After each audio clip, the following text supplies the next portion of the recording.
Episode 31 starts in 30 seconds.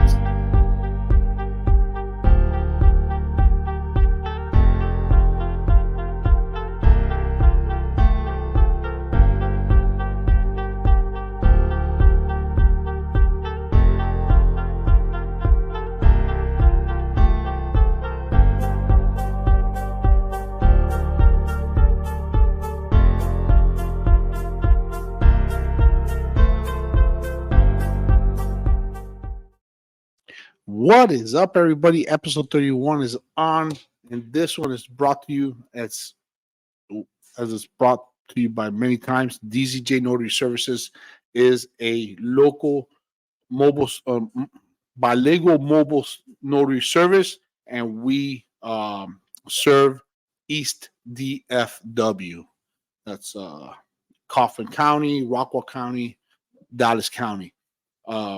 My guest today is one of my oldest and dearest friends. I've known this guy for 35 years.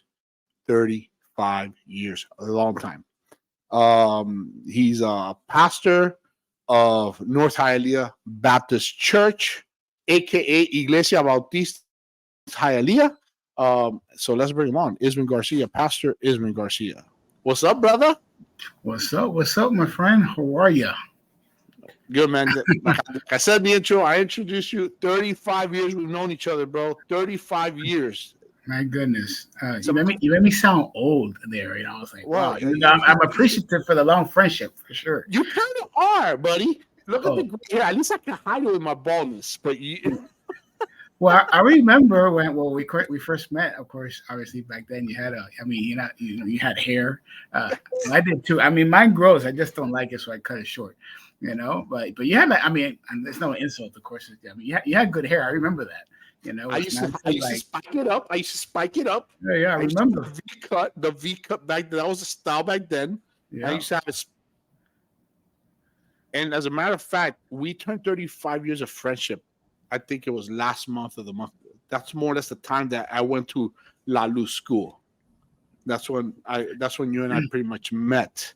And we clicked right away, dude. You were a grade older than me because you turned your 30-year anniversary of graduation was last year, right? It was 93. So yeah. And I turned 30 years this year. Next month, 30 years next month. Again, you are old, buddy.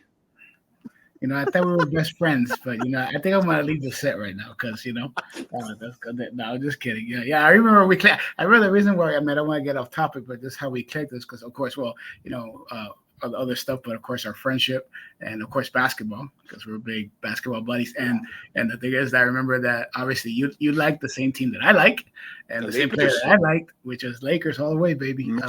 Magic Johnson. Come on now, the original MJ. The original MJ, I was proud to MJ, he's the GOAT. But Magic Johnson, that's always my favorite player of all time. Same here. We talk about Lakers, and every time we played together, of course, I had to play Magic. You were more like Worthy, AC Green. That was kind of like, you were there. For the younger folks, they're wondering who are they talking about? That's real basketball right there. That was real basketball. That was fun basketball to watch. Oh my gosh, yes. And us pretending to be them, and us playing against Hector, and he loved the Celtics, just like Jimmy Amaya, our old friend who passed away back, when he was as a teenager. He loved Larry Bird. Hector loved the Celtics as well. So it was almost like playing the Lakers versus Celtics. It was like we had like a little rivalry. I remember sometimes we would get together and we'll make up plays and stuff like that. We'll call each other on the phone. Hey, tomorrow you set a pick for me here and blah blah blah. And remember those days? I remember. Man, but we had such a great time. It seems like it was yesterday, and then you look back. It's been over 30 years. It's been over 30 years. Because you eventually left. When La Luz got bought out by Lincoln Martí schools. Yeah. You left, and you went to better schools. I'm grateful for. I was grateful for being La Luz, and there was a small school, but I was grateful because the friendship that we had, and we just had a great time. We just had We did. Before we get to some of the questions into Christianity and how we got to Christianity and all that stuff, have you stayed in touch with any of the folks? I think you and I have spoken about this before, but have you stayed in touch? Have you heard from Ralph or from any of these folks? Wow, man.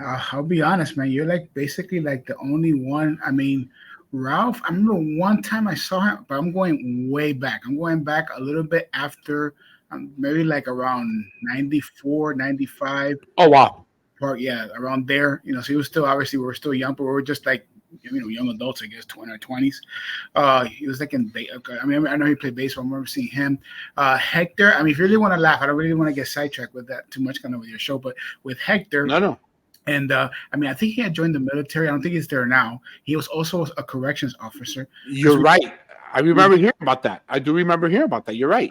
But if you really want to laugh, that way I kind of like, sort of kind of got retouched with him. We didn't. I don't know if we saw each other. I can't remember. But like, I got into teaching before I got into the whole, serving in ministry and working in ministry. I was in ministry, but not like vocationally. And so I've taught. I have experience in teaching. I taught like at middle school and the higher elementaries, and then I actually taught at my alma mater after La Luz, La Garcia. When I went back to teach, that I had a student that now is an adult. She has like 2 kids. And I looked at her, and I didn't know until one time she came up to me and goes, "Hey, do you know who Hector is?" I'm like, "Hector," and then it clicked. No, yeah. He goes, "That's my dad." So I taught his daughter for 1 year. What? Melissa. Her name is Melissa Burrell. This small, the world, bro. The world. I see chiquitico. It's amazing. Are you serious? I'm serious. Yeah. It's funny that she's a diehard Celtic fan as well. Even to this day. Yeah. The apple doesn't fall far from the tree, bro. Doesn't fall far from the tree. So yeah, and of course she's. I mean, now because we're going back more than probably 10 years now that I taught her. So she's she's married and she's got like 2 kids and stuff like that. So, and I remember she posted a picture of him like, I don't know, I'll probably say like 2 months ago or something like that on there. I think it was his birthday or something or whatever. And he still looks the same overall. He looks the same. I like to catch up with him, whatever and stuff. I don't know what he's doing also, now. Man. I would like to also. Ralph, man. Ralph was my other good buddy. Besides you, Ralph was one of my other good friends. And it's sad when you graduate and you go your separate ways. Yeah. You know what I mean?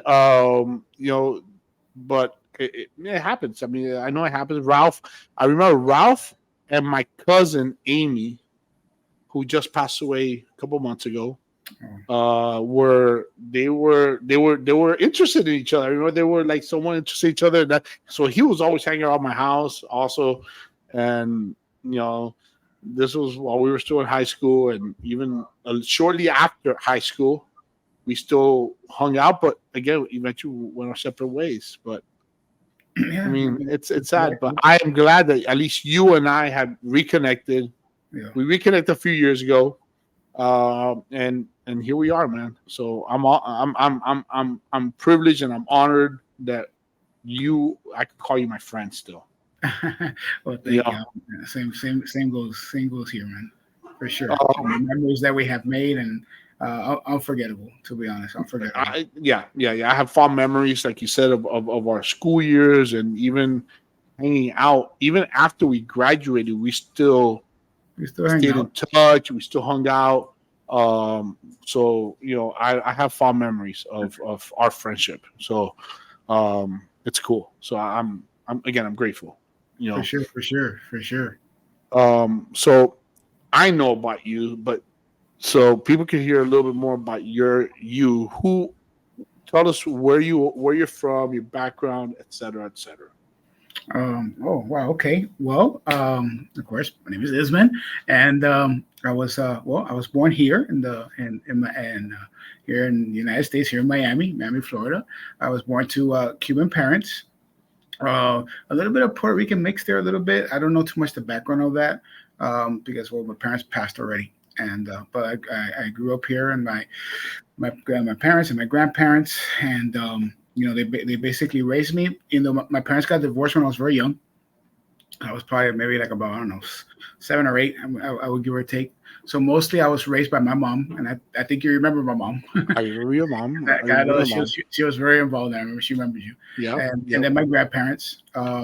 So then basically, and I was, but I was raised in a good home. My mom worked really hard, and my grandparents as well. So we weren't rich, of course. We were poor, but I can't complain that, and never lacked. They sacrificed everything for me to go to private school, and and have the little things, and like I say, basketball and stuff like that. As I got older and stuff like that, and and just like and then striving to me to get my education and stuff like that, to work on the like they'll say in Spanish, estudia mijo, estudia, study, and stuff like that. Yeah, of course, no sea bobo como yo, estudia, no sea para no trabaje, para no esté trabajando 7 días a la semana. I heard all that. I remember that too. That's Hispanic raising right there,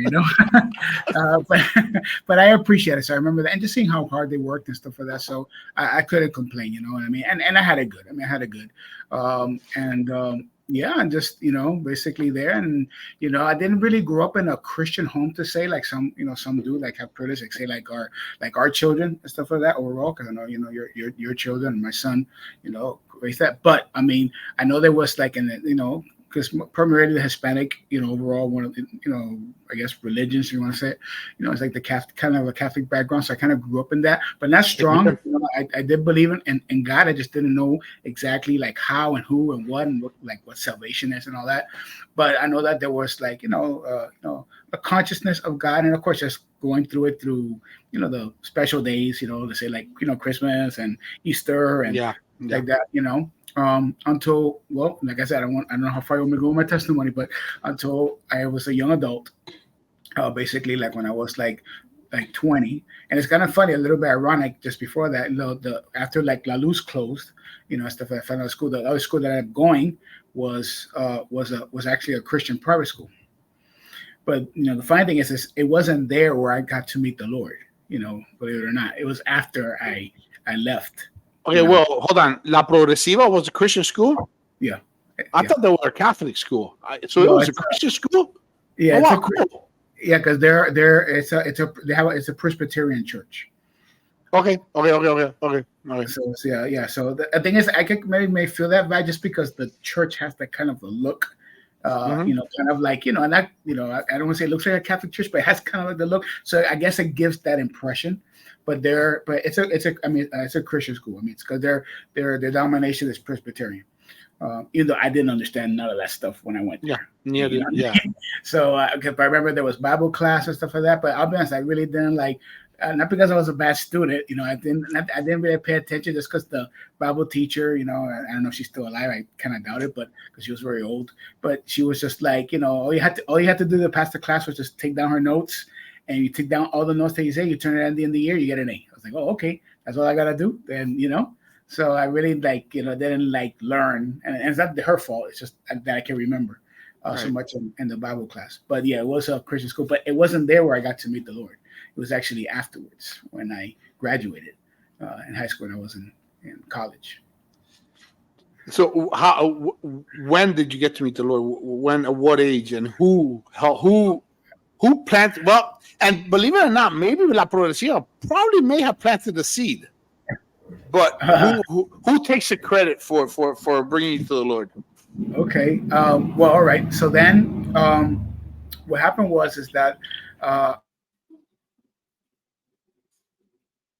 19, turning 20, and I was there was a friend of mine that became one of my best friends. Like you would love him.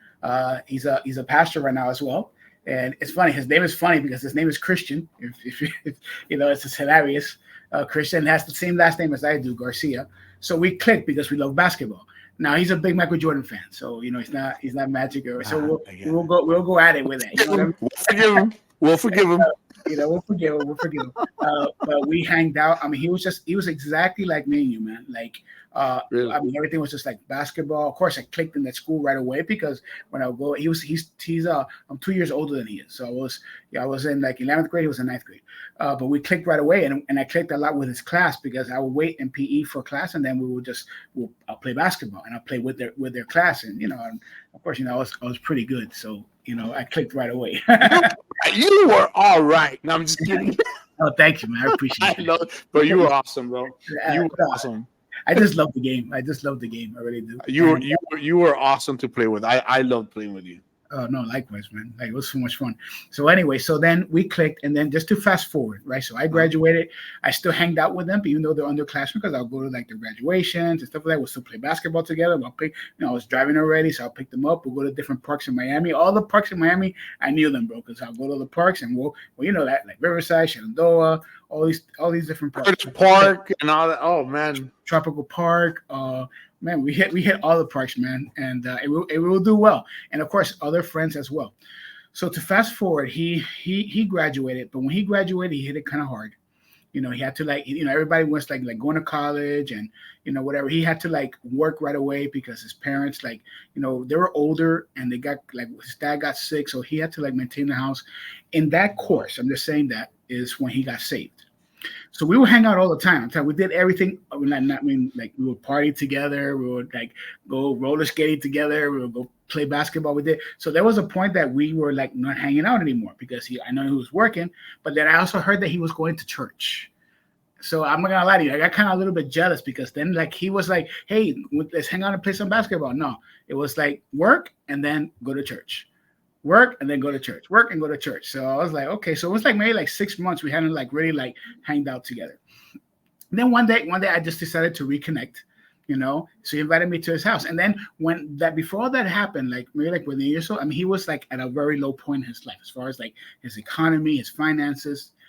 So when I went to see him, like, of course, he had like an apartment now with his parents. He lived in how his parents were doing better health-wise. And he was like, but then I go see him and I felt there was something different about him. Like what, like, like before, we were like these wannabe gangster wannabes, you know what I mean? Like, Tupac and Biggie and Wu-Tang and all that kind of stuff, So I come in there and I hear like praise and worship in his room. He wasn't really like super organized guy. Then like everything is nice and neat. And then of course I noticed that his desk, he had a Bible. Like it was like a big Bible. And I was like, man, what the heck happened to my friend? He's different, He's been brainwashed by the Christians. I was like, I remember I used to like when I go to the park, people, because we were playing the park, people would ask me, "Hey, what's up with Chris? I know you guys used to hang out. What's going on?" And I go, "I don't know, man. I think he's studying to be a priest or something." That's how limited I do. I was like, I would make fun of him too. So then that day, when I went, he invited me. I remember I went with my girlfriend at the time, which is my wife now. And we went, and I remember when we went and stuff, he invited me to church. So I was like, okay. I was like, sure, why not? Something different, So when he invited me, it was like a night service on Saturday. Now, again, I want to take super long. I'm trying to make it short because no, tranquilo, bro, tranquilo. We got time. We got plenty of time. Let's do it. Don't worry about it. I remember that day what made it kind of like special was that, okay, so then we go, and of course, like I said, me and Sylvia, like whatever it was out, let's try it out, and we were so used to like, going to the movies, well, we still do, but like go to the movies and sometimes, go to party and this and that. But we were like, okay, let's go try it. So we went that day. I remember, man, that day it was a Saturday and it was pouring that day. Pouring. I'm talking about pouring. And remember, those were the days where these things didn't exist, Back in the days, if you have to actually like get like an actual map thing to look for to find the places, because there was no Google Maps or anything like that. So I couldn't find the place. I couldn't find the church. So I'm there. I'm going around. I couldn't find it. I'll be honest. I was like this close of giving up. I was like, forget it. We were like, it was supposed to be at 7:30. It was like 7:45. Like, what's the point of going now? Let me just try one more time. Man, that one more time, I got it, because it wasn't like one of like your regular church like buildings, whatever. They met in a warehouse, so it wasn't a warehouse district, and that's the reason why I had such a tough time finding it. But I found it. It was in Coral Way and 72nd, something like that. So then I found it. So of course, then I'm coming in now. Me being remember my kind of Catholic background and religious background, right? I'm coming in. I don't know if I brought a Bible or not. I don't remember. I think I did. So when I walk in, right, I'm expecting to see statues and like candles and like whatever. And like, yeah, you know what I'm saying? Then I walk in and I hear laughing, like people like somebody like they was like playing a game, like people just like laughing, and like fun, like people like they were like having fun or something. And of course, I don't see statues, I don't see candles, like a little hallway. And then when I walk to the hallway, I see like a bunch of young people, like young adults, like people like around my age, 20, 25, 30. They were playing a game, and I was like, am I like in the right place? Like, what's going on? What is this? Is this like a church? And then I saw Chris, but then I saw other people that I used to play in the park with, and they were there, and I was like, oh wow. And then they came, and they just came in, and they just like they hugged me, and they and they welcomed me, and of course everybody else from the church. And I'll be honest, I really that caught me. You know what I'm saying? Because even to this day, I'm a very fellowship type of guy. You know what I'm saying? I love fellowship and bonding and hugging and hey, what's up? So that made me feel comfortable. So there, and then of course I played the game that they were doing and whatever, and then we settled in. So then after that, then the young adults pastor of that time, of course, young adults, that term didn't exist, but just to give it a term now, he was there, and he preached. Now I'll be honest, I don't remember what is it that he preached. Now what made it unique as far as how I came to the Lord, right, was that then he asked the whole group, it was a big group, to stand up and get in a circle. So we're like in a circle, and then he's ministering in the middle. Right, so he's going in there, he's ministering. Then the worship guys and the piano, they have the lights dimmed down and all that. And I remember it was just me, Sylvia, and somebody else that was a visitor. So he's walking around in the circle and he's ministering. He's there just like ministering. And to this day, I've never seen like an altar call or a calling or a llamado or whatever like this, because he's walking around, and the minute he gets to me, right, he like turns around, right, and he looks at me. Right, so I'm like there, kind of. I'm not praying, but like I'm just there, like. And he looks at me, and then he points to me, right? Points to me like, let me see, like this. And he goes, and he asked me, "Would you like to receive Jesus as your Savior?" And I was like, I'll be honest, Juan. I felt two things. I always said I felt two things at that moment. The first thing that I felt was, I'm not gonna lie, I felt a bit of peer pressure, just because I was like, man, if I say no, forget it. I have all these basketball friends of mine.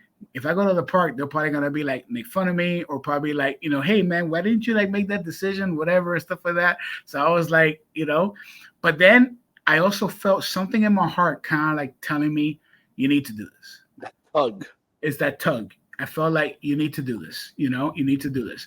So I'll be honest, I did it in essence by faith. I didn't know what that meant at the time, but I meant by faith, and whatever it's not that I did the prayer saves you, but I did the prayer of salvation, and I felt that tug. Now the click was when then after Isman, room, right, with the pastor's leaders, and there they took to like do a follow-up basically. And I sat down, and that's when it clicked, because I need to go back just a little bit.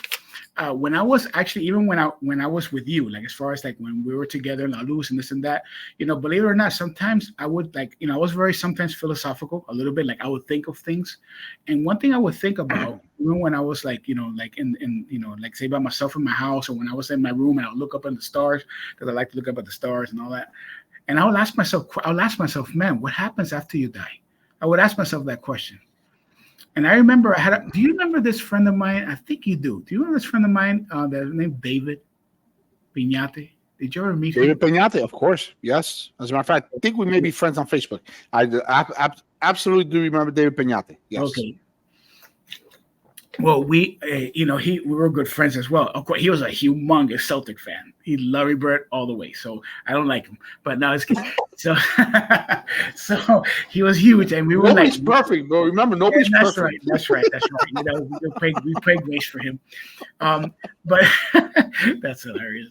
But so we would like hang out a lot as well. We were, he went to La Luz, but then he left. I think he went to San Martin, but the other one, the one that's by 8th Street or something like that.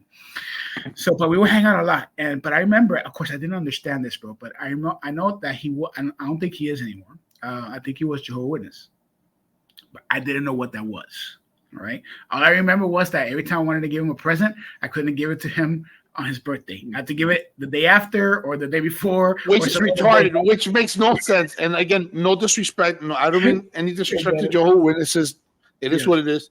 Yes. But that makes no sense. You know what this means. I'm giving it to you the day before, the day after means it's for your birthday, but you're gonna receive it on that but day. You know yeah. He was still take my gift though. So even though I didn't understand it, I was like, okay, I'll just give it to him the day after, and we'll celebrate.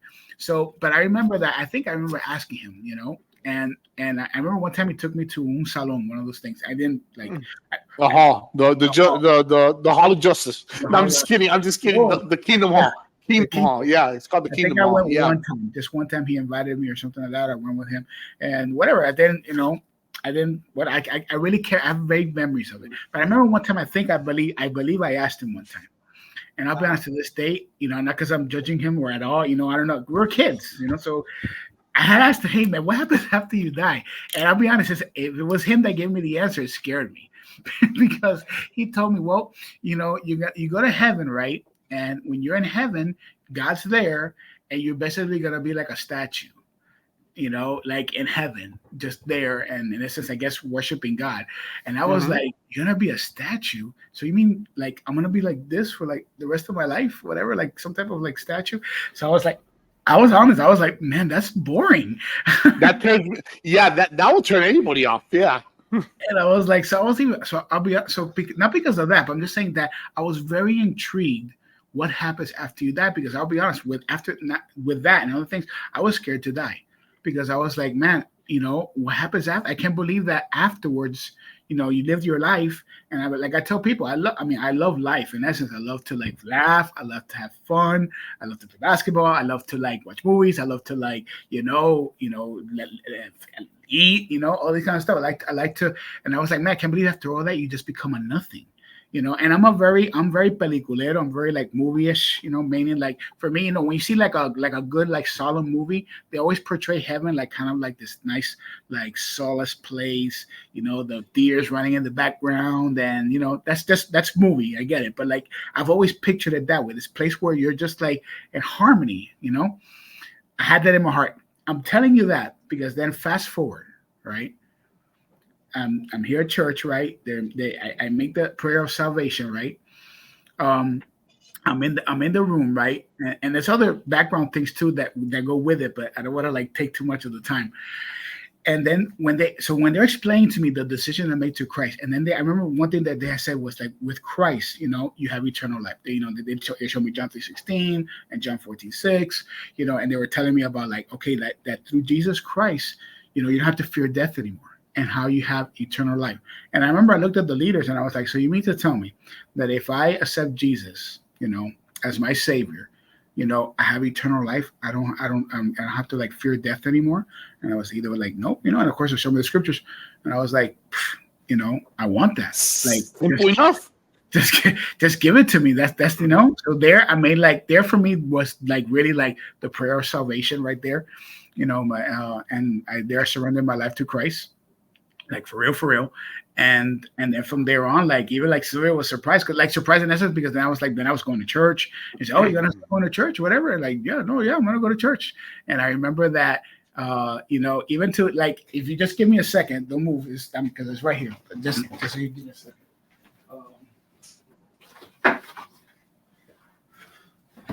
But you see, I always keep this. But you see this right here? Yeah. This is my first Bible.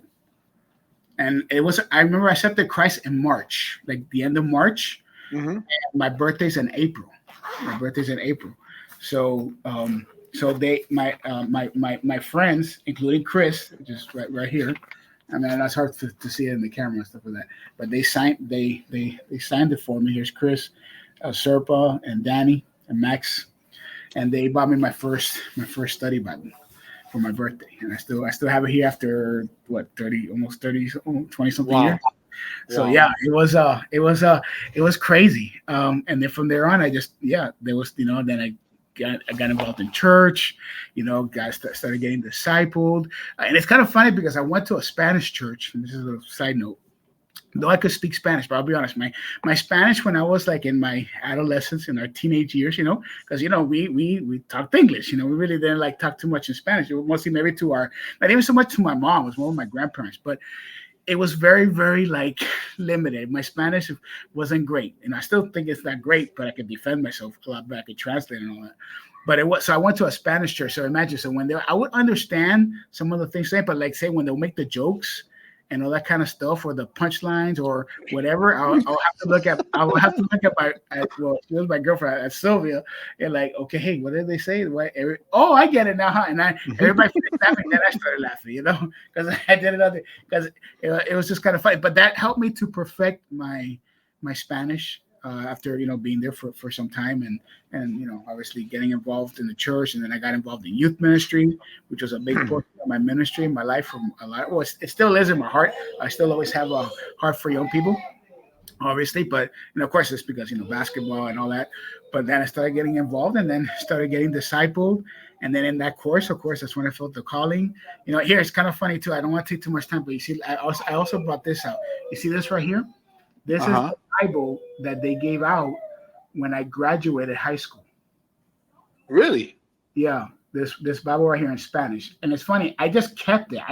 I never, it's in Spanish. I never read it. But then it's kind of funny because then the principal of that time dedicated to me, and she dedicated Proverbs 9:10 to me right here. And it basically said, and then she put here, the fear of the Lord is the beginning of wisdom.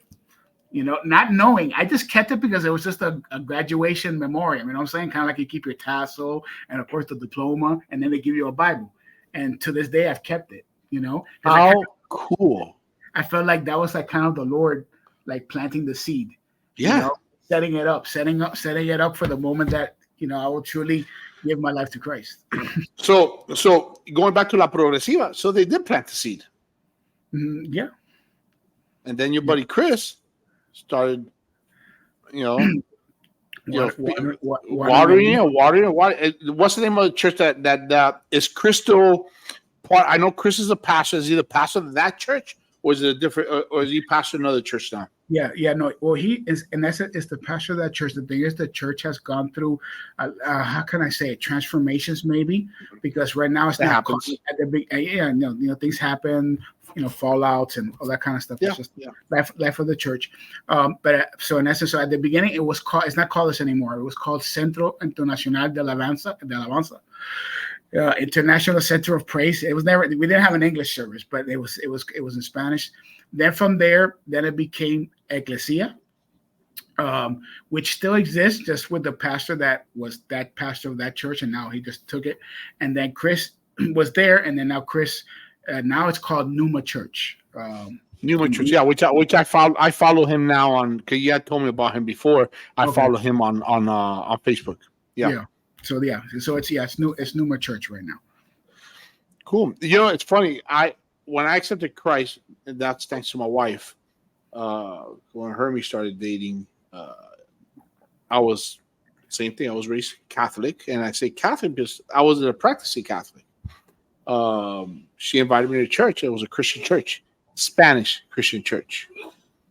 I mean, you probably heard of it because they're in Miami Lakes. It's called New Dawn Baptist Church, or Iglesia Bautista en Nuevo Amanecer. Okay, yeah, I knew that. Pastor Rudy Rivero. Yeah, Pastor Rudy Rivero. He's my very first pastor. Okay. He's my very first pastor. I'm grateful to him. But same thing, Spanish church, I accepted Christ that very first Sunday. It was that very first Sunday I went to church. I didn't want to go. I told my wife I was a Catholic. All of a sudden I became a devout Catholic that when she invited me, I'm a Catholic, We're not supposed to go there. Yeah, but she told me, hey, I'm not asking you to change your beliefs. I just want you to come with me. Your church is important to me. So I want you to come with me. I don't want to go by myself. Even though she will go with her mom and her stepdad, her grandmother, but she wanted to have somebody else there with her, para acompañarla, Mm-hmm. Dude, I raised my hand I felt the tug also. I go, como que me quería parar, como que, I want to go. Should I go? And her grandmother, I'm eternally grateful to my wife's grandmother. Her grandma was visiting from Colombia. My wife is Colombian. She told me, mijo, if you feel something, obviously she was telling me in Spanish, si sientes algo, that's the Holy Spirit, which I didn't understand what that meant back then. Yeah. Because that's God talking to you, and He's calling for you. If you feel something in your heart, that's that tug. And I said, you know what? Okay, you know what? I'm gonna get up, and I got up. And I went to the altar call. I accepted Christ, and then they took me to the back, and I had somebody walk me through the gospel and explain to me. They didn't give me a whole spiel. He didn't make it complicated. Same thing with you. If you accept Christ, you know this and that. That's how you make it to heaven. Wow. And I accepted Christ that very first Sunday I went to church, man. Wow. So how old were you? That was in 19. That's when my wife and I first started dating back in 1999. So I was 23. Okay, we got married 8 months later. Wow. We got married 8 months later. So, So yeah, I was 20. I was 23. That's amazing. Yeah. Well, almost like we're on the same age, more or less. Yeah. So I owe it to my wife and to her family. To obviously it's God moving, but God used them, but they're but I owe it to my wife and to her family for bringing me to Christ. So planting the seed. Yeah. So what made you go from accepting Christ, serving so you served at the church and all that stuff, and serving at church and all that, to becoming a pastor? What was it? You know what? I want to become. Did you feel that calling? Did somebody place that calling on you? Obviously, it's God. It's God. God calls us to certain things. But did you feel that, or did somebody instill that in you? Did somebody say, Isman, I think you're called to be a pastor? Because sometimes people will put that on us. They'll say, you know what? The Lord has been talking to me, and He's been telling me that you are called to be a pastor. What? Me? Really? So how was it? How did that come about? Yeah. Wow. Okay. I mean, sometimes I still don't even know what I'm doing. I'll be honest, but you know what? Before you get into I hear that often, and what is every time I'm called, the pastor will call me to go up on stage. And I haven't preached. I have never preached. But whenever he's called me to go up on stage and give the we call it ministry minutes, but the announcements, I am scared to death. I am super nervous. But they say, and I feel I don't know what I'm doing. But they say that keeps you humbled. Never to ever lose that. Never to lose that.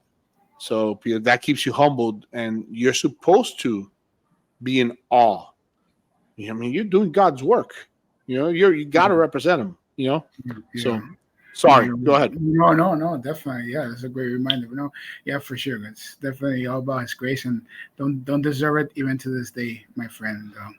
I'm just like whatever, and God still, I still need a lot of polishing and a lot of work to do. But how did it come to be? Well, I guess it was a combination of both, like how you were saying. Was it somebody saying something to you? There's something I feel inside. For me, I think it was like a little combination of both. How it kind of like it happened a bit was that, okay, so again, I started to get involved with church a lot. I mean, I was in church almost every day. I love being there. Of course, a lot of my friends like Chris and others as well were there. So but I love being there. I love learning. I love, obviously being around and learning about God. And then, of course, I was hanging a lot with the youth because, of course, yes, basketball was part of it, but they had other, youth activities, and they just saw that. So then they invited me to be part of the ministry ministry, the youth ministry, and then getting involved in like in leadership and learning and being discipled. I was just like feeding, getting fed with discipleship, evangelism. I loved I didn't even know what that was. I remember when we went to the first evangelism ministry, like meeting, or like not meeting. They were in that church that day on Tuesdays, they would have like evangelism, which basically that they will go and they were like, well, they would teach it, but they will also go and visit all the visitors that came to church. That they will go to like the houses and do follow up, especially those that like whether accepted Christ or those who like did profession of faith or things like that. So then they will use I'm not sure if I don't know if you heard of the evangelism explosion. EE. The what? Evangelism explosion from John he's not alive anymore, but with Kennedy, it's like a tool of evagelism. There's many tools. There's the way of the master. There's the 3 circles now. Then there's evangelism explosion. The 2 questions, whatever. That was the one that they taught and they used, which is the evangelism. Even to this day, I still use for my personal like evangelism. Well, anyway, you're gonna have to share that with me one day. Hey, well, sure. No, anytime. I mean, that's one of my favorite topics, evangelism. So I was like, oh wow, you can actually share Christ with other people. That was like me and my innocence, that, oh wow, that's so cool, So I would so I was like very involved, like in different things. So serving in youth ministry for like some time, and and able to like of course share with the youth. And I remember one time like my first quote unquote preaching was when I was able to give my testimony. Not just when I came to Christ, but also like I remember at that time my grandmother had like this massive heart attack. And it was like a real tough time, of course, in her life and my life and stuff like that, and my family's life a little bit. So and the Lord like healed her in essence, extended her life because only like 10% of her heart was working. She was in the hospital for like 3 months, and I mean it's and it was like it was like crazy, but God worked because she got to live many more years, all the way till I got married, all the way until my son was born, And to me, that was the Lord for sure, And I remember so I was able to give that testimony. I don't want to take too long with it. And so in it, which is my friend now, one of my best friends, that he's also, he's not pastoring right now, but he got ordained as a pastor. He was the pastor of the youth ministry, and then he got to pastor in another church as far as like in part of the church staff. He was the one that when he saw me after I had preached and I was involved with ministry, and they came and talked to me. He was like, "Hey, have you ever considered about like getting involved in vocational ministry?" And and like as far as like studying, at that moment I was studying at Miami-Dade College, and I was studying accounting, because of course my dream or my career that I wanted to play in the NBA. That was I would say that to you guys. I remember that. You remember that? And that was like for real. You know how hard I would practice and play and this and that. And I kind of felt like I could have played maybe college ball, but then my senior year I got hurt. I'd hurt my knee, and it wasn't the same. And of course, before you continue, again, I'm getting a flashback. The face that when you would get on the court, you will transform. You were all business on the court. Your face was serious. You had fun, but you were all serious in the court, and I remember that. Yeah. I just because I really loved it, man. I play. That, man. I had a basketball court in my house, and I was that kid that we watch those commercials in the NBA. You gotta love the game, and you gotta like blood, sweat, and tears. I was that kid. I really wanted it. I really wanted to.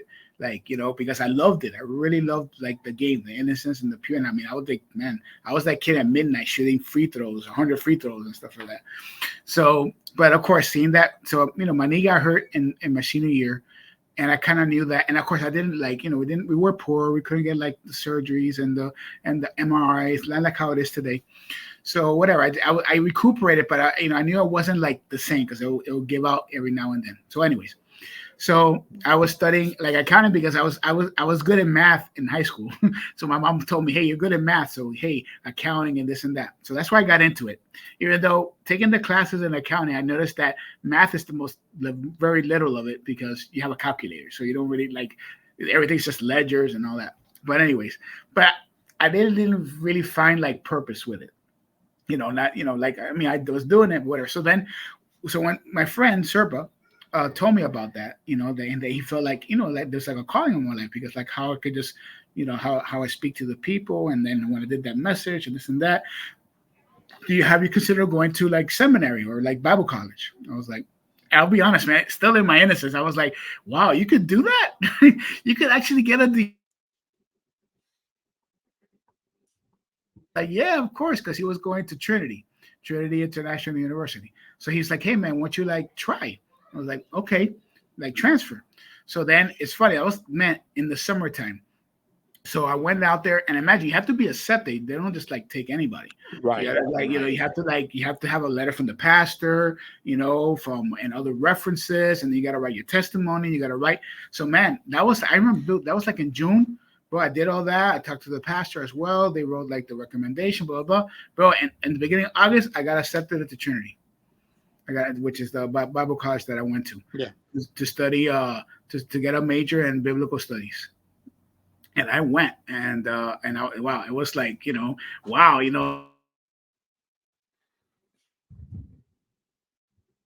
years maybe, give or take. So I mean, I knew I was like learning and stuff like that, but compared to the other people that were around me, they were like experienced Christians. So, but man, you froze for a second. So you got accepted in, and then what? Oh, I got accepted into Trinity for the program for a bachelor's in biblical studies. And like I said, when I went in there, I was like, I was still kind of like the rookie in essence. Like, I've been saved for like 3 years, like give or take 4. And and then the people that were in my class, like Serpa and others, I mean, they were like experienced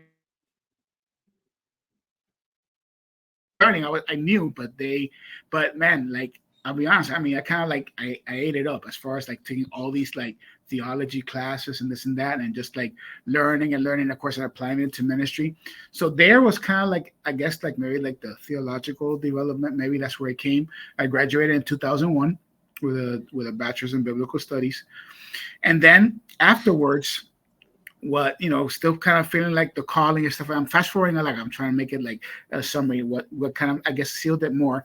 Then I guess that's when I kind of like started coming to the church where I kind of serve now. I've been to other churches as well, but where I serve now here at North Hialeah Baptist, because then, which is my pastor now, which is Dan Ramos. He when I met him to trying to get an application to work, because I was working as a teacher in one school. And then I don't want to make the story too long. And that was my first year teaching, my first year of marriage. Okay. But me teaching the first year, I didn't know, okay, that teachers don't get paid in the summer. I didn't know that. You have to separate it for 12 months. I mean, you could still get paid 10 months, but you got to put it on the side, or you can separate for 12. I didn't know that. So when the summer hit, not knowing that, me and my wife at the time for our first year, we hit it really hard. Like really hit it really hard. Like we had to like move back to with her parents and get humbled, and stuff like that. Not because we were like, I was arrogant. It's just because I didn't know. And so we hit it hard financially. So I was looking for a job. And at the same time, that was a little bit before I finished college, because I didn't finish school yet. I had basically 1 more year to go. Because we got married. I got married almost close to the end of our college year. So then, well, You got married. What year did you get married? 99. 99. Mm-hmm. A year before me. I got married in 2000. Oh, look at that. So yes, sir. Basically about the same time. So yeah, so it was so that was our first year. And then what was I gonna say? Oh, so then I was like looking for a job, and then something in essence too was saying, man, you should finish school. At least get your bachelor's. I mean, I only needed like less than a year. Let's say like maybe like I don't know, 8, 10, 12 credits. And I wasn't almost going to come back. I say that because then where am I here? North Hialeah Baptist Church, they have a school. They have a small Christian school, which is North Hialeah Christian School. And I saw it at that time, which the newspaper was still in effect back in those days. Okay. So I was looking in the classified section. I know young people don't know what that is. Now everything else, monster.com and whatever. And I forgot the other website you get for jobs. So I was looking at the classified section for jobs, and they're saying part-time 6th grade teacher. I was like, oh, okay. I taught 6th grade the year before. So I make the call, and it was it was the pastor that answered. I didn't know he was the pastor, but he answered it. He goes, yeah, why don't you come down for an interview? which is a hilarious story. The interview, the most hilarious story you'll probably hear at an interview, because I mean, if you want to hear it, but like so I come down, whatever. Of course, I come all with my shirt and tie, suitcase. Yeah. You know what I'm saying? Sylvia went with me, and Nowadays, not too many people do that anymore either. They'll go in a shirt and a tie. They don't go in suits anymore. Not too many people, depending on what job you're going for. Oh, I've seen people go in shorts, but anyway, so yeah, I know it's a different time, I guess, but I don't know, yeah, so I went, all professional, right? And he answered the door, and we greeted each other and stuff like, hey, how are you? I get in his office, I sat down in his chair. I'm not gonna lie, the minute I sat in his chair, it felt a little icky, but whatever. I was like, okay. And remember, in that time, I was like way bigger, so I was like, okay, just stay cool. Don't move too much. You're good. So I'm there. So then he asked me about like my testimony. He asked me about my life. And like you see right now, I could talk a lot. So I'm there yapping, blah, blah, blah, telling all this stuff, whatever, stuff like that. And it really intrigued him, like why I was like, why I was at Trinity getting my Bible degree. And I told him I had stopped. And I tell them that, well, I feel like some people feel like I'm called and like, I'm serving in ministry. I want to get equipped and this and that. And then the funny story was that, so he's like there, he's like this. I was like, what's wrong with him? Why is it spirit itch or something like that? Whatever, And that's like, and bro, like all of a sudden, like I felt it. Like I felt like I know it wasn't the trumpet that was sounding, like the earth was shaking and quaking, and bro, all the four legs of the chair just went up. No. In an interview. Yeah. And bro, I'm on the floor, and then like, I imagine, bro, I was like super embarrassed, like super. I bet. You're in a job interview and I broke the boss's chair. Not only did I break the boss's chair, I broke the pastor's chair because I revere pastors. You know what I'm saying? It's like, man, the pastor, oh my gosh, are you kidding me? Like whatever. But then exactly what you just did right there, right? You think the pastor will be like, hey, you okay, my brother? You need help? You want me to call the deacons? You want me to call some people to come and help you out and pray? Now he's like bawling, laughing. Sylvia, my wife, she's on the other side. She's laughing too. I'm on the floor. I'm embarrassed. I was like, man, for sure I'm not getting the job. I'm gonna have to like buy him a chair or something like that, But I'll be honest, that's how we clicked even to this day. We clicked like right away. That's awesome, man. That's awesome. And the reason why I share this, not because I want to get off track, is that the reason I share that is because he felt as well that God had called me into the ministry. And he was like, I appreciate him a lot, because he was like, well, you're going to finish school. And he actually is amazing. And I taught 6th grade in the school, and I went part-time so I could go to school and finish, but paid me full-time. Wow. All right. He obviously wanted you there. Yes. He wanted me there. He wanted to help me finish my career. And I wasn't going to the church yet. I was still going to the other church. Then years later, again, this is another, again, I don't want to take too much of the, I'm not gonna mention, I'm gonna say I was. No, this is awesome. This is good stuff. This is amazing. This is amazing. So how did I get? I still wasn't coming to this church. I started coming maybe like about 2 years later, because then things happened in the other church. Not with Chris, because then the other church. I'm making this, and it's not to throw shots, okay? Even though that church doesn't exist anymore, Centro Internacional de Alabanza. It was a big like mega church basically, and this is that. They had a lot of sister churches, and I mean a lot, especially like in your wife is Colombia. In Colombia, they had 7 of them, I believe. And then they established some in New York. So they were branching out. So they were going to branch out as well here in Miami. They were going to pastoral ministry was in youth ministry, because I told you I was involved a lot with youth ministry. Well, I've always have been. It's still in my heart. So I know youth ministry. And so I thought I was going to be one of the pastors, and Chris was a youth pastor already. In the church. So I was like, so I was gonna be like, my dream was like, be one of the pastors and another, we used to call it SIA, and whatever. So they sent me to the route. They opened up the one in the route.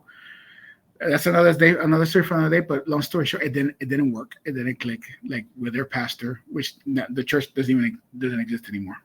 But it Wow, didn't, for going from all those locations to nothing. yeah, it doesn't even exist. Just like, I don't know if you remember Jesus Todopoderoso, Yes, Agüero, yes, which, I'm not gonna, I'm again, same thing, I'm not gonna throw shots. yeah, yeah. He had a whole bunch of locations and they closed almost all of them. That's right. I Yeah. think, as a matter of fact, I think they went back to Argentina, but same thing. I mean, it's like they start branching out, they start opening a whole bunch, and Well, their main church, I used to live really close to them here in the Hialeah. one in Hialeah, was the main one. And they sold it, right? You're free. I mean, you even I remember. Well, I didn't know they sold it, but then afterwards I knew, because of course then they destroyed the building, and right now there's like a mini hospital there at Mount Sinai. Really, a Mount Sinai is there. You know the Mount Sinai. Wow. That's like I remember you used to be able to drive by the Palmetto and see the church off the Palmetto. Now when you pass by, what you see is the hospital. Because it's not there. Wow. Yeah. Wow. One day, remind me. I'll take you a picture so you can see it. I'll send you a picture. Wow. But yeah. So kind of like so kind of like the same thing, more or less. I just like again I'll say it for it. I don't want to take too long from you, man. But that was just so it didn't click. So then and there was like hurtful things that happened. I mean hurtful things that I would like cry. And it was bad. So in that essence, like I remember I was like here in church, and he knew what was going on a bit. And then one time, like one of the bad things, we had to do a school play, like end of the year school play, and I came, and I remember I was coming back from doing a meeting that pastor had canceled. He sold me out, just to say it like that, in a bad way, but he sold me out. And I came and I was ready to do the play, and I was just like bawling. And he saw me. He was like, "What's wrong, Mijo? What's wrong?" Like, and I'm just like, and he just hugged me, and he was like, "Listen, just know I'm not telling you to come to our church. I'm just saying that you'll always have open arms here." That's all he told me. So I felt like, I think it was time for me to transition, to go. Yeah. But that ended up obviously working out because then that's how he kind of became like my Paul, you could say, because then I started coming to this church, and they received me, and then he put me he put me to work like not too long, not because I wanted to work, but he hey, I need help here on the Spanish and this and that because I came from a Spanish church, blah blah, and he basically became my mentor. Well, he did, and then fast forward, that was like around 2003. And then in 2010, of course, then I graduated. I graduated from Trinity in 2000, actually around there, 2001, I believe it was. And then fast forward, stuff happened, 2005, blah, blah, blah, I'm still here, and this and that. And then 2010 is when he ordained me into the ministry, in 2010. And then from there, I've been, like I said, I've been here. Well, I was here till 2017, and then in 2017, God called me to pastor an American church in Somerset, Kentucky. I remember that. I remember when you went to. I do remember you were heading to Kentucky, and what does that happen there? What happened there? Okay, well, that's another long story too. Good and bad, good like everything else, mountains and valleys. Like the experience as far as like, wow, like you're now it's like for real. I mean, not because the other time wasn't for real being a pastor, but now you're gonna be like the pastor of in charge of anything. And so it was like, wow. So I'm not gonna lie, I was like super nervous, and I didn't want to like not that I didn't want to leave. I did want to leave, but I didn't want to leave. Like I was like very like, and of course in Manhattan, like, and going to a new place is not like, like I was born and raised in Miami, so now I'm going to like a new land, a new culture, new whatever. So it was like, it was exciting, but it was a bit fearful. I mean, I'm not gonna lie, getting there and living the 2 years that I was there, I mean, I did love Kentucky. Really? Yeah. I mean, as far as like it's different. Because like that fast pace is not there. I mean, it's slow. It's slow. Yeah, it's compared to Miami, it's like, so that hurriness is not there. I mean, cost of living, I mean, that's not even not even like, it's amazing. I mean, like, imagine just, I don't want to get sidetracked, but like what I paid for rent over there, I had for the first time in my life, I was able to have like a house, like it was a townhome, two stories, 3 bedrooms, two and a half bathrooms, garage. I mean, our bedroom was humongous. It was humongous. Never had because we lived in our apartment for more than like for 15 years, and I'm grateful for what we had. But so and brother, like we were paying, it was like I was paying 840. And that's because I had to pay a little extra because I had 2 dogs. That's about it. And when I would tell people, they're like, "Man, you're paying so expensive, Pastor." I'm like, "What?" Yeah. Oh my gosh, you get it like so much cheaper. Like cheaper. I go, "Man, this is like you should see what I pay in Miami. I couldn't even get like a 1 bedroom apartment for like $1,000, and I'm paying 850 for a 3 bedroom. I never had a garage in my life that opened by itself." That I would come in with the car and I would go beep beep and it'll open by itself. And the minute I walked in, the kitchen was right there. So when you unloaded groceries, oh my God, that was masterpiece. That was amazing. But yeah, so the cost of living there is like ridiculous. So and overall, the people overall, were great. But of course, and of course, from a pastoral aspect, it was exciting. The thing is that again, not to throw shots or whatever, but I was coming to a church that basically, like one of my pastor friends in Kentucky told me, you were coming in because there was cancer in the church. It was a church that, imagine, was established in the 50s, and I was quote unquote the 13th pastor of its lifetime. And that's accounted for, Juan. In other words, I went to the records, and there was a span, like in like 10 years, like from the 80s to like 90s, where that they were like there were other pastors that just weren't accounted for because they would just come and leave, come and leave, come and leave. But like official, I was like the 13th pastor. And so, in other words, that's a lot. So it'll tell you that it had gone through a lot of splits. It had gone through a lot of like conflict. So basically, I'm not saying that they lied to me and stuff like that, because now getting a little more experience when you're doing like church interviews and things like that, it's just like when you go buy a car, you know what I'm saying? They're going to tell you all the great things about, especially a used car. They're going to tell you all the good things about it, right? But it has no miles. It has no miles. But but they don't tell you about the little click in the engine. There you go. It's only a 4-cylinder piece, so you're not going to spend a lot of gas, but you can only go. You can't pass it 35 miles an hour. There you go. Why does the steering wheel keep shaking every time I pass 30? Right? It's like, okay, they forgot to leave that part out. Oh no, it's just because there's frame damage, but we neglected to say that. So okay. It was an X. Oh, we forgot to tell you it was a rebuilt title. So like, okay. Man. So it was like again, I don't want to take too long from this thing, but like what happened, because you asked me what happened with over there. So that's what basically what happened. Like I didn't know, like I mean, I know every church has its issues, it got their problems. Of course, there's no perfect church. No perfect church at all. I get and I understand that, but like I didn't all the stuff that was like really like what it didn't happen until I was like in the meat of it, and of course I had supporters, even still to this day, wonderful people. But there were some that just like that were there that had other intentions, and it was like really, and of course, like I came to like I want to do overall the right thing with the Lord, but there were just things like, again, I want to go into details. Not that I don't want to, but it's just like I don't want. Out of respect. Out of respect, but like from a financial aspect, from a moral aspect, I mean, things that would just leave your jaws like dropped. And I was like, I mean, me being the pastor here, I can't allow that. So that's where the conflict started to come in. When I started, and my friend told me, the thing is that there's cancer there and you're the chemo. But the thing is that me being the chemo, I didn't want that. That's not why, It's a lot of pressure. There was a lot and a lot of like hurtful betrayals, and it was, I mean, trust me, I mean, sometimes I would like, not sometimes, many times, imagine coming off on Sunday, man, you should come out like on a high, you're preaching and you give the word, somebody gets saved, and what I'm saying, you're doing ministry overall, what I'm saying, and then I'll like preach or whatever, I'll go home and I'll cry. I would cry. I remember when you left there, I do remember you were on a low.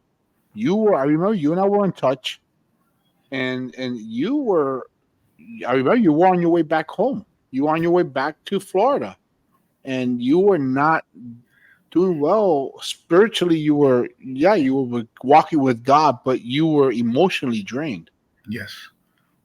Yeah, no, I do confess that. Well, it was very emotionally draining. It took a toll, like obviously from a family aspect, also like with my relationship with my mom against, she's with the Lord and stuff like that. But our relationship wasn't like, it wasn't like how it was when we were in high school.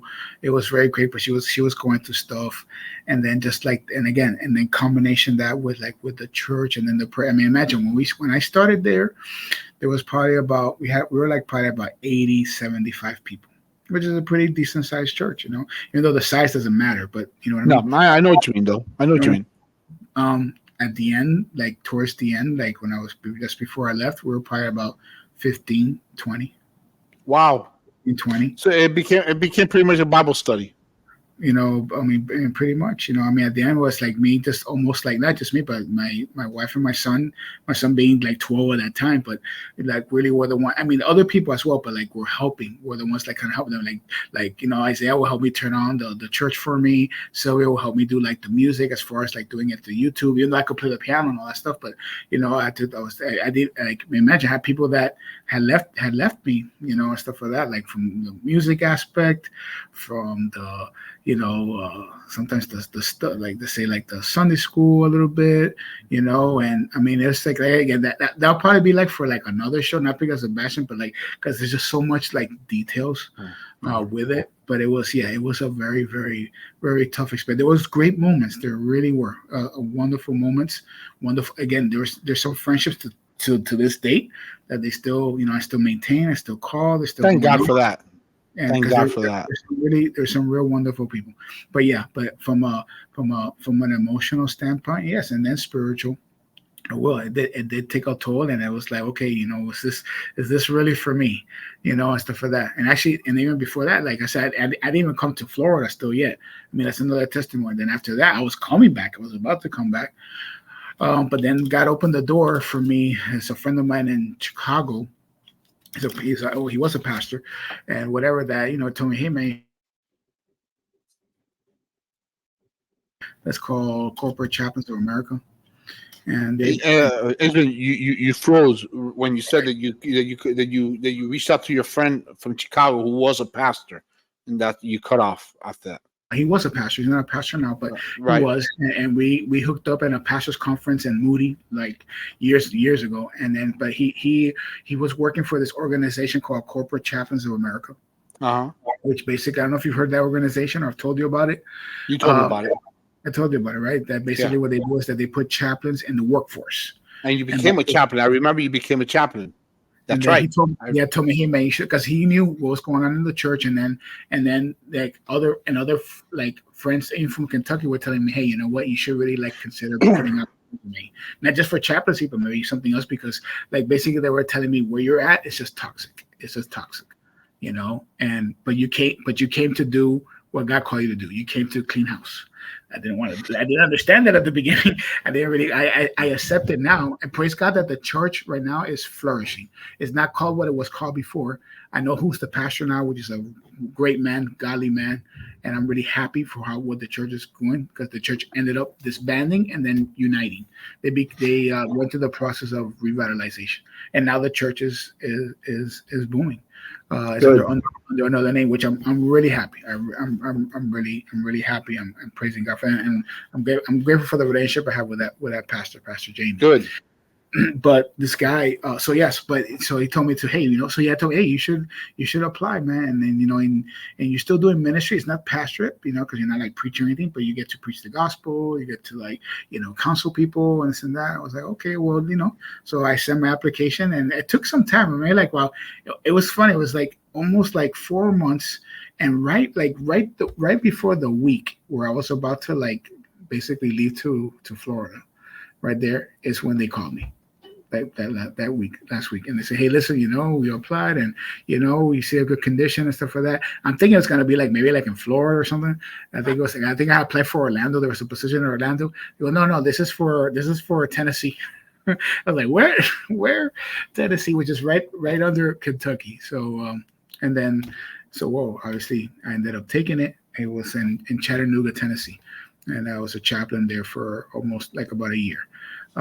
Another fantastic place to live as well. I love Yeah. that. If I were to compare as far as sites, I like Tennessee more. Like Kentucky's great, like, it's great, but Tennessee is where I was at. So there was not one day that the view was boring. Not one day. It was incredible. But yeah, that was. Yeah, it's funny. Before us moving from Florida to Texas, I had applied at Tennessee. I applied in Tennessee, and a company and the Department of Transportation of Tennessee got back to me. But it was for Nashville. Nashville is too expensive. Yeah. Just as expensive as Florida. Wow. Yeah, Nashville's pretty expensive. No, I believe you. And then I ended up coming to Texas, which I'm glad. I'm glad I did. I love Texas. It's just that you're farther from me, but I understand. I love Texas. You got to come visit. Give you a reason to get your family on vacation and come over here. So whenever you want, aquí tienes casa. We have to. Thank you, man. No, we have to. I have to make that visit. Yeah, but I understand because I went by Nashville. I've been to Nashville when I was in Tennessee. I went there twice, just to see it and this and that. And I'll be honest, I liked more Chattanooga than Nashville. Nashville's okay, stuff like that's very touristic and all that. But Nashville's more like, Chattanooga's more. It's definitely cost of living is way better. Yeah, and it's very like más tranquilo. So yeah, so then I was there for a year, and then I came back here, and your pastor obviously took you back with open arms, obviously. I don't know about open arms, but he took me back. So no, just kidding. So let me ask you this: at the church now, what is your role there at this church? Are you a teaching pastor? You're an associate teaching pastor? Yeah, I get no. I'll be more. Yeah, I'm more like I guess like assistant or associate pastor and stuff like that. We have two congregations. We have one in English and in Spanish. Okay. So I'll be honest. Like right now, I'm mostly more involved in the Spanish ministry. That's where he kind of like needs me, I guess, more and stuff like that. We just ordained one guy to the pastorate, young guy. He's like he's not that young now anymore. He's like in his mid-30s, I think. A wonderful guy. I really suggest like you kind of like follow him as well. Hector Quiñones, and he has a ministry called Who You Follow, which is like young adults, and he's like literally nice. like how I like to say they're killing it, like they're killing it. And so our English congregation has grown, especially multiculturally, because I know it's God, I get it, but the work and the team that he's done has been incredible. So we have an Instagram, which I know you do, and this and that. I'll definitely follow him. So him. What's the name of the ministry? Who You Follow. Who you follow? Yeah, they're very big on Insta. If you follow them on Instagram, they do. Do they have a web page? I don't think they do. I think they do, but for sure they have a podcast. But Instagram, humongous. You'll be able to follow them there. And he's literally, and they have a YouTube channel as well, so you can follow like his messages. And this guy is passionate. This is a guy too that you'll probably like to have on your podcast. I'm not trying to sell it, but because. He reminds me of us. I know we're still passionate for the Lord, but like. He has passion for the gospel, preaching against false teachings and prophecies that are out there. Obviously, saying with the, false prosperity movement and the prosperity movement and the woke, cancel culture and all that kind of. He's like super dangerous, man. Which super. I wanted to get into all that conversation as well. But that you and I are gonna definitely have to have a part 2, and I would like to have him with us. Because definitely I'm passionate about that as well. Mm-hmm. I'm passionate where people need to be very careful. Just because Pastor so-and-so, his name is Pastor, and he's on TV, does not mean you got to be listening to him. That's right. The Bible needs to be in your hand. Or you can use if you have the Bible app. That's okay. I have the Bible app also. I barely use it, but I have it just in case I forget my Bible at home one day. But I prefer the paper Bible, but to each their own. Yeah. Make sure that whatever you're listening to, I don't care if your name is Pastor Isman, Pastor Pastor Abraham, which his last name is just like Pastor Abraham Garcia. He's blessed, man. He's super blessed. He's awesome, awesome dude. Awesome dude. I love the guy to death. Awesome. Whether you're listening to me, or it doesn't matter who you're listening to, whoever you're listening to, make sure it's here. Make sure it's followed by this. Amen. Because just like you just said, there's so many false preachers, man, and that prosperity gospel drives me insane. Is money bad? No, money's not bad. Money's good. Money's important. You need to pay your bills. There's rent to be paid. There's food to be put on the table. The lights need to be on. You know, Of course. but that whole thing that if you need to have $1 million in the bank or you're not blessed is garbage. No, 100%. 100%. And especially, like when they're, I'm going to use a strong word, but, when you see them basically prostituting the gospel to make their riches. And that's a hard word, but it's the fact. It's what's happening. Yeah. They're using it like they're pimping the gospel, which is wow. That's exactly what they are. That's exactly what they're doing. People and that's the scary part. The scary part is not so much about that they're preaching it, because we know the Bible says it in the last days that false prophets and false teachers and the spirit of Antichrist is going to go throughout the world. We know that. The scary thing is how like overall like the not just one, the thousands are like they're listening to it and not just listening, they're in essence applying it, and they're being deceived. I mean, that's like crazy stuff. I mean, stuff that I've seen, man. Like, bro, things like I'll be like, I mean, I didn't even know where to start. Like, I had a pastor there. I don't want to mention the name now. I'll have to give it to you, but like, he's very popular. You know what I'm saying? And brought out the Lord's Supper and as an illustration, and brought out maple syrup and started pouring it over the Bible and started pouring over the Lord's Supper and stuff like that. Like no reverence and stuff like that. Had another teaching there where that story in the Bible when Jesus had spat at the man's eye so he could see. So he brings out, I think it was his brother or something like that, and literally like spit in his face.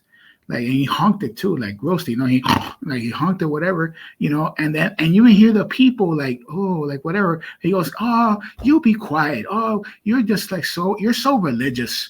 You're so like orthodox, things like that, and like, what is going on here? They're turning it into a freak show. Mm-hmm. Some of these are freak shows. There's just like that. There's a Methodist church who has a guy dressed in full drag preaching. Wow. The guy's an associate pastor, but he's a teaching pastor, in full drag preaching. Wow. I'm telling you, and I hate to question God, but I ask him all the time, how much longer are you going to allow yourself to be mocked? How much longer are you going to allow this to happen? This garbage to happen? Yeah. And I don't mind mentioning his name, T.D. Jakes. Yeah. Oh. That he handed his reins over to his daughter, and he tells his son-in-law, "You now need to step back and let your wife lead." What? Yes. What? Excuse me? Paul told him, if you don't have your house in order, you can't lead. He told Timothy that. He didn't tell, how are you going to tell your son-in-law to step back, stop being the head of the household, stop being the man of the house? No, not the man of the house, somos macho, but you need to be head of the household. We were called as men to lead our houses, to lead our wives. Same thing with the church. That's very, very dangerous. And these are powerful pastors. And the reason why I say powerful, because they're influencers.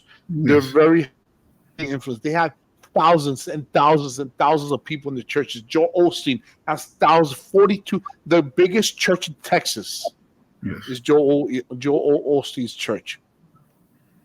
Might be a great guy. He might be a great guy, but pastor, he's not.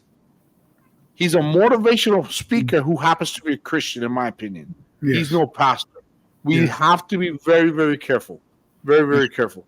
Sorry, I took over the. No. This must be about you and about. But I'm telling you, You No, mentioned that whole thing about I'm very passionate about trying to open people's eyes, and you got to be very, very careful what church you're going to. And you said it. You hit the nail on the head. The Bible says it at the end, and the end is near. Or not the end. You know the return of Christ is near. When you see all this garbage going on, okay, you see all this garbage going on. That's with the whole woke movement, and these churches straying away.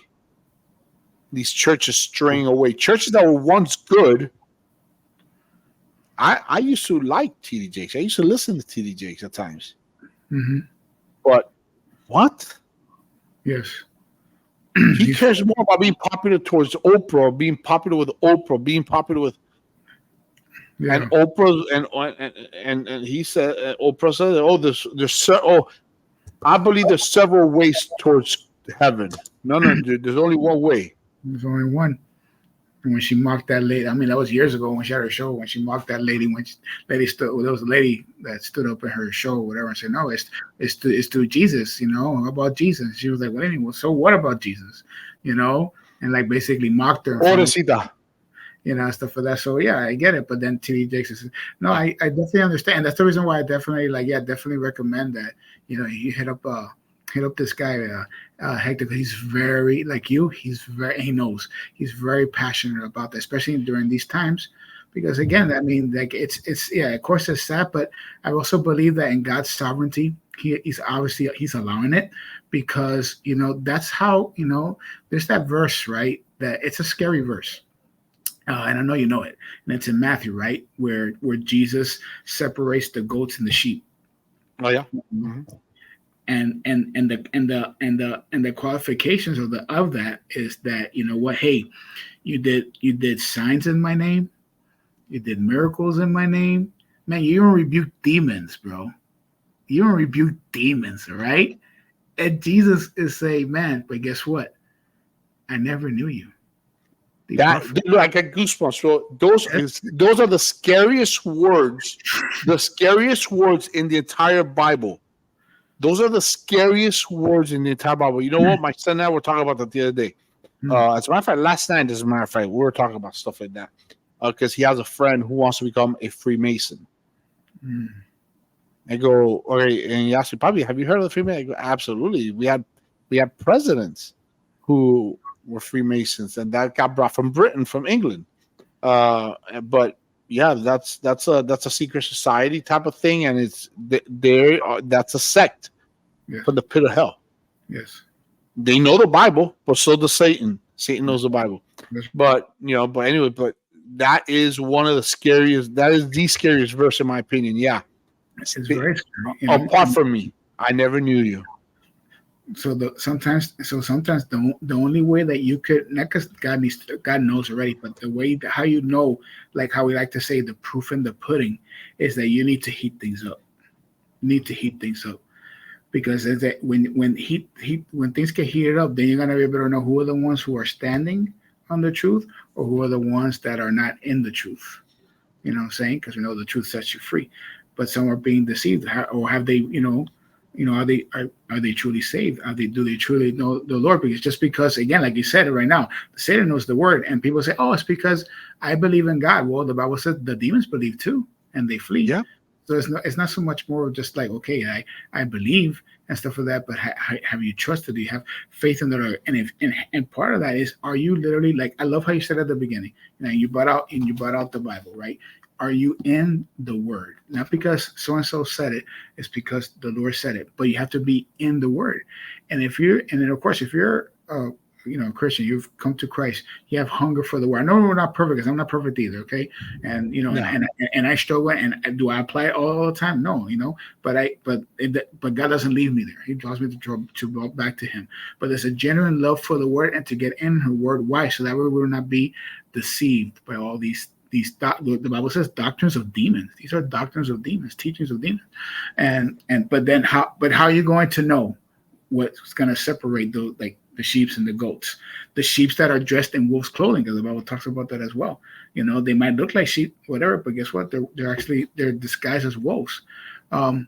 these things need to happen. And of course, we know that all this. I mean, there's another topic for the other day. I love it too.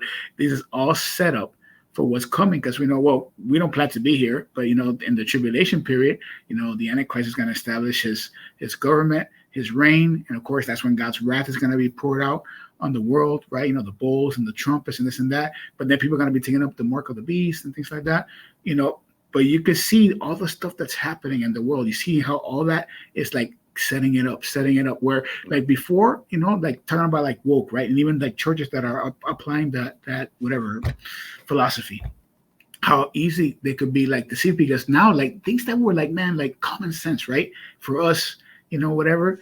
Now it's like, I mean, for us it's still common sense, but now like people are losing that. When you have like people like saying, hey, like kids saying, hey, I want you to address me as a whatever, as a cat, or or as as them, and all these like woke philosophies and stuff like that.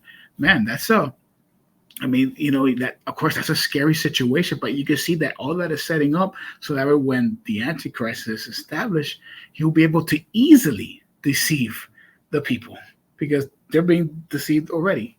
So I mean, I believe that this, it's sad in essence, yes, because we just got to pray that people could just come to the Lord, obviously, and take that veil that's in front of them.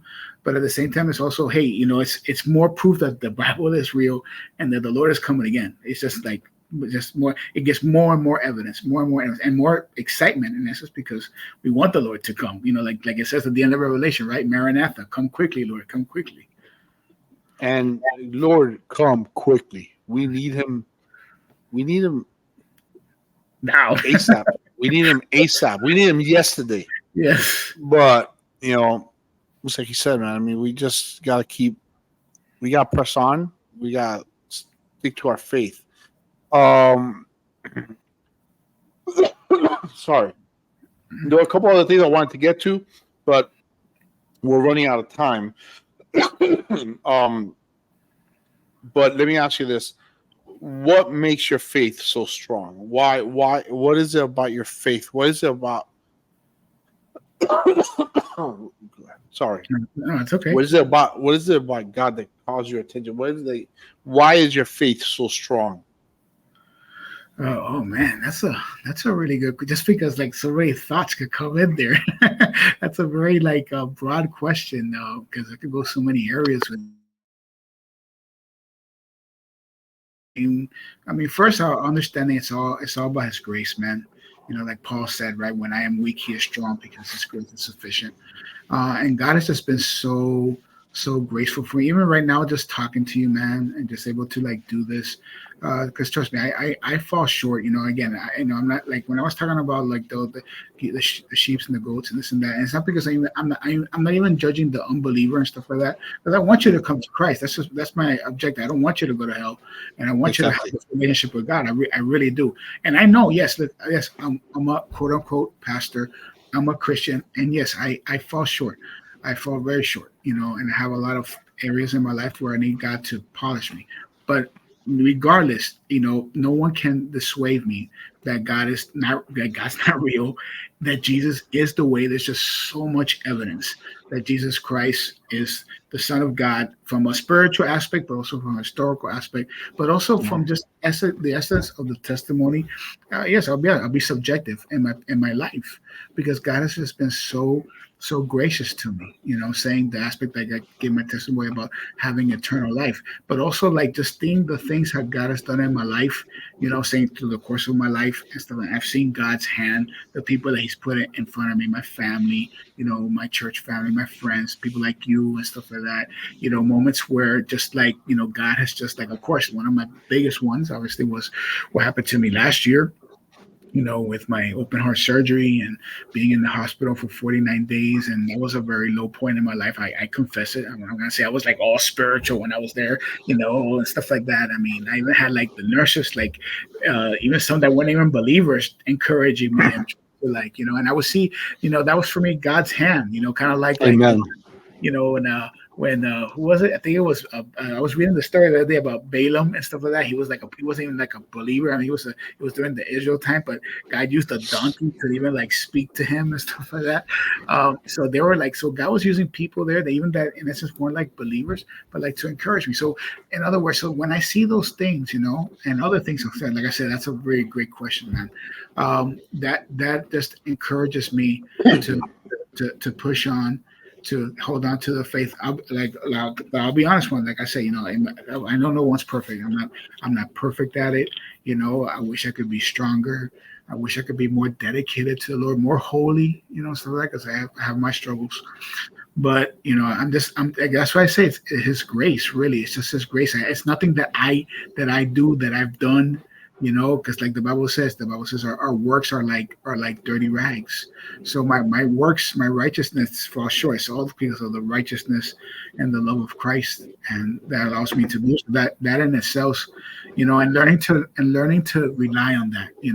That's something that I've like recently been studying, because a lot of times, especially like when we've been believers now for quite some time, even though that means nothing. I try not to use that like, oh wow, because some people like are very like prideful, I guess. Well, I've been in the Yeah, evangelism for 30, 40 years. there you go. And blah, blah, blah. And You're still in diapers as far as and then sometimes that displays kind of like more your maturity. But so I try not to use that at all. But I Right. something that like what I don't want, and I see it, and I battle. I'm not gonna lie, like when you've been for a while, in the faith, that you could get comfortable, but also like and then kind of like maybe not lose the zeal, but like kind of like what happened to the church of Ephesus. You've have this against you, lost your first love. And that's why I pray that it doesn't happen, that the things don't just become the routine. When you read the verses, it's just the routine because you already know it. Okay, Matthew 28, go and make disciples. I feel sometimes people have like that kind of like aspect and stuff like that. So so my prayer really is that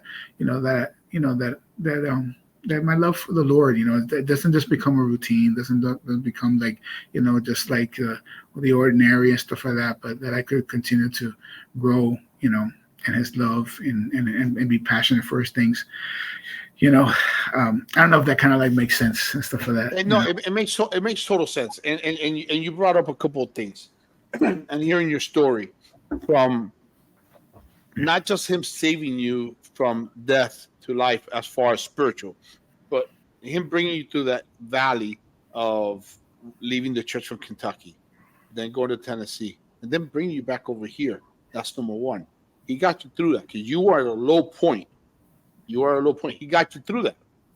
And then and many people will think, well, hold on, you're a pastor. Yeah, man, you're a human being. We're Christians, but people forget that, oh, you're a Christian. You're a Christian, but we go through stuff just like anybody else. Yes.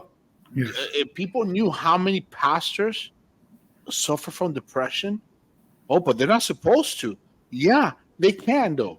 They can because we're human beings. Life happens. But anyways, God got you through that, and He got you through your heart problems last year. And like you say, and I go back to my life as well. He saved my marriage. He saved my children. Me myself, I could be paralyzed right now. I'm not. Mm-hmm. I had a spinal cord surgery, and less than a year later, I was out there playing basketball. Wow. And so it's things like that we need to go when we feel. Hey, man, what I have to be grateful for? Dude, what are you talking about, JC? Dude, what has God done for you? Hey, don't get me wrong. I give credit to the doctors, but God used those doctors. Mm-hmm. God used those doctors for you as well. And it's things that we got to remember, stuff like that. So everything you said did make sense. It makes total sense.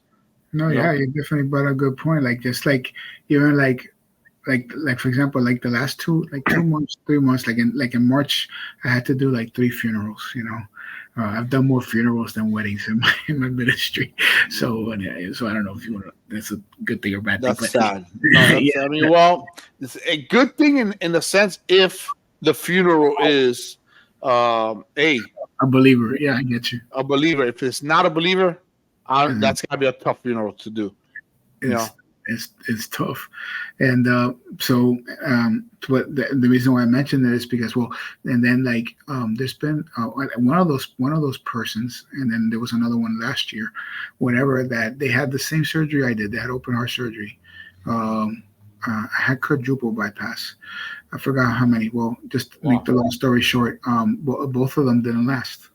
One of them, passed away because he actually almost had the same thing. I had really that had the open heart surgery. Then a week later, it got infected. That's why I was in the hospital for such a long time. I remember you telling me that. Yeah. It got infected.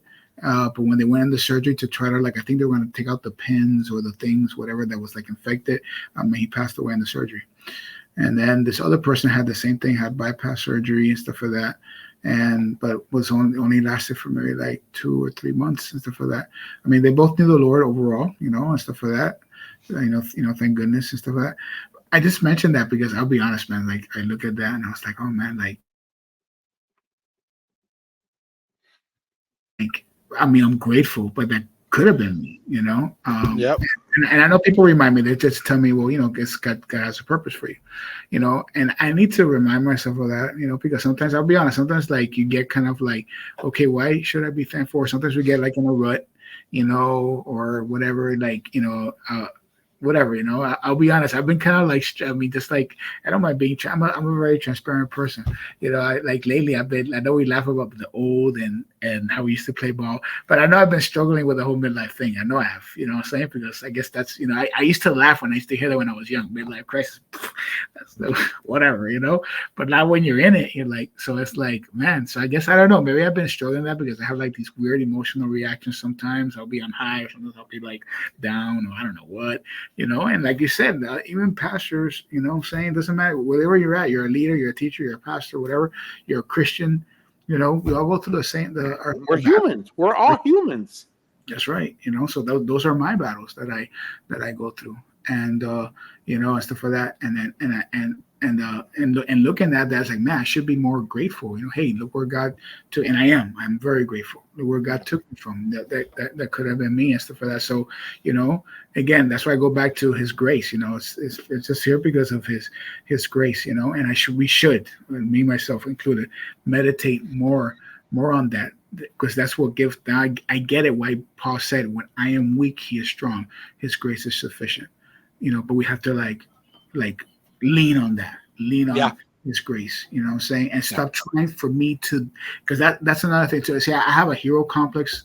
One, me, just even when I was in the basketball court, what I'm saying, I tried to lead our team and try to get everybody involved. So I kind of take that too sometimes in ministry and think that, hey, what I'm saying, I try to do even trying to be righteous. No, I need to stop doing this and this and that. But then I've been reading that the more I try to do that, the more I'm gonna fail. It's not because I to do what I want, no, but it's I need just to rely more on His grace. That's what's going to give me the strength to live a holier life, to live a life more committed, to live a life, dedicated to the Lord. It's what I'm learning, and I'm still trying to figure it out. But that, I've been recently learning that, by His grace, and how can we maintain that passion for the Lord. So. Amen. Amen. It's funny what you were saying about age and all that stuff. And you and I think a few months ago, we were talking about that. That lately also, I'm the same way. For the last year or two, I say, man, Mom, up here, I'm in 20s and 30s, up here. But then I look at my age and go, dude, in 12 years, I'm 60. In 2 years, I turned 48 this year. I turned 48 in September. I'm knocking on the door on 50. And before you know it, I'm 55 and then in the blink of an eye, I'm 60. And before that, I'm retiring. And it's like I told my wife, I told my wife yesterday. You know what? I'm looking forward to retirement. I'm looking forward to our older age, where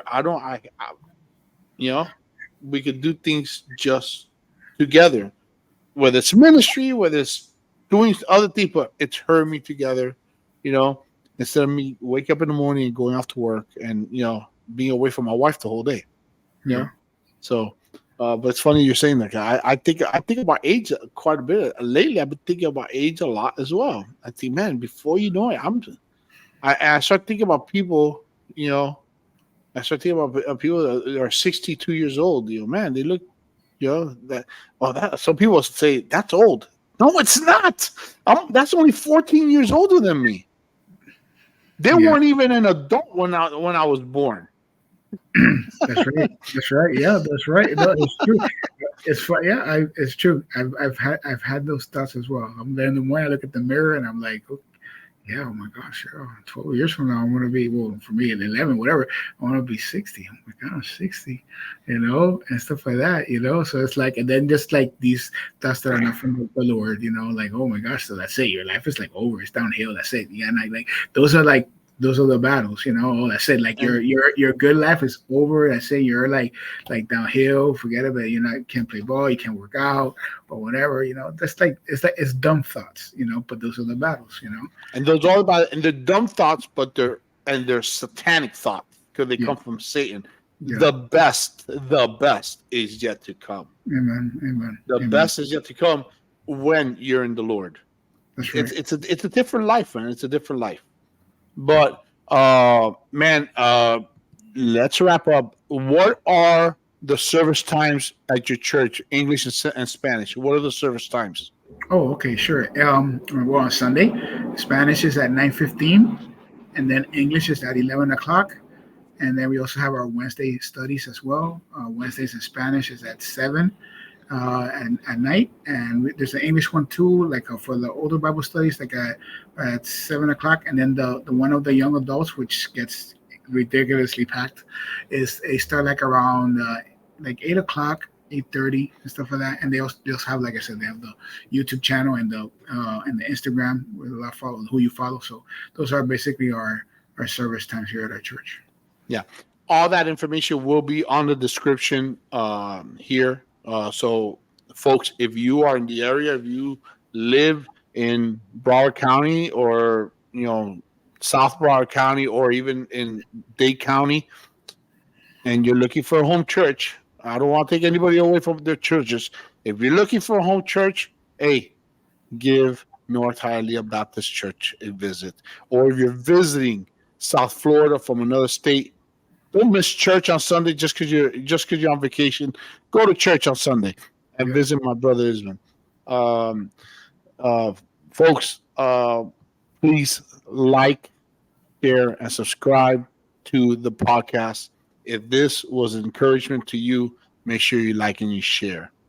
Isman, brother, thank you so much for taking this time. Say hi to Sylvia for me. And how was your son's trip, by the way? Well, he had a blast. Awesome. One of his like bucket lists was to go to New York, and I always wanted him to take him. And then the classes started to do it. So of course, I mean, I wish I would have gone with him, but I couldn't. But I'm glad he got to experience it. So he had a wonderful time. Came back, and now on a month, but we're getting old because now my son, let's say, he graduates high school on Monday. So. Yeah, I feel you. All three of my kids are adults. So, Crazy. But yeah, man, send my love to your family, man. Please send my love to your wife and give your son a hug, even though he doesn't know me. Tell him that he will. Yeah, well, we definitely got to get together one day. We definitely got to get together. Right? Whether it's us, I am planning on visiting Florida in October, so I'm gonna hit you up. Okay. 100%. Got to. I love you, bro. Yeah, I love you too, man. Out of your family. Will do. Guys, peace out.